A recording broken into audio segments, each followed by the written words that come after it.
15 বছর পর ওয়েস্ট ইন্ডিজের মাটিতে বাংলাদেশের টেস্ট জয়। এবার হার দিয়ে ওয়েস্ট ইন্ডিজের বিপক্ষে 2 ম্যাচের টেস্ট সিরিজ শুরু করেছিল বাংলাদেশ। অবশেষে তাইজুল ইসলামের ঘূর্ণিতে এবং নাহিদ রানার গতিতে 15 বছর পর ওয়েস্ট ইন্ডিজের মাটিতে টেস্ট ম্যাচ জিতেছে বাংলাদেশ।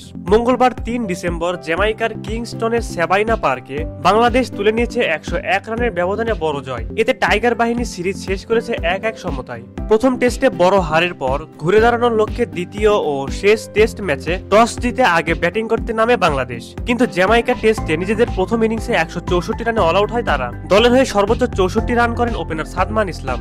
জবাবে নাহিদ রানার 5 উইকেট শিকারে 146 রানে গুটিয়ে যায় ওয়েস্ট ইন্ডিজ। বাংলাদেশ প্রথম ইনিংস থেকে 18 রানের লিড পেয়ে যায়। দ্বিতীয় ইনিংসে ব্যাট করতে নেমে চতুর্থ দিনের প্রথম সেশনে অল আউট হয়েছে টাইগাররা। দলের হয়ে একাই লড়েছেন জাকের আলী অনেক, তবে 9 রানের জন্য মিস করেছেন সেঞ্চুরি।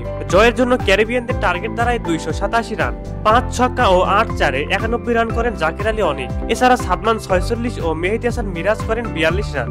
287 রানের টার্গেটে ব্যাট করতে নেমে 57 রানের মধ্যে জোড়া উইকেট তুলে নিয়ে বাংলাদেশের জয়কে সহজ করে দেয় তাইজুল ও তাসকিন আহমেদ। মিকাইল লুইস 6 ও কাসি কার্ডি 14 রান করে আউট হয়।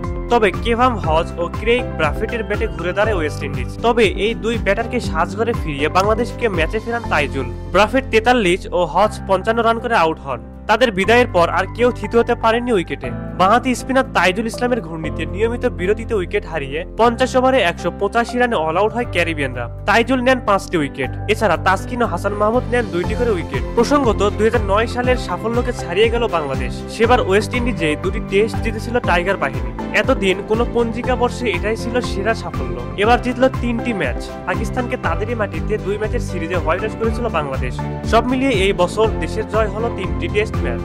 আইসিসি টেস্ট চ্যাম্পিয়নশিপে কোনো আসরে এটাই বাংলাদেশের সেরা সাফল্য।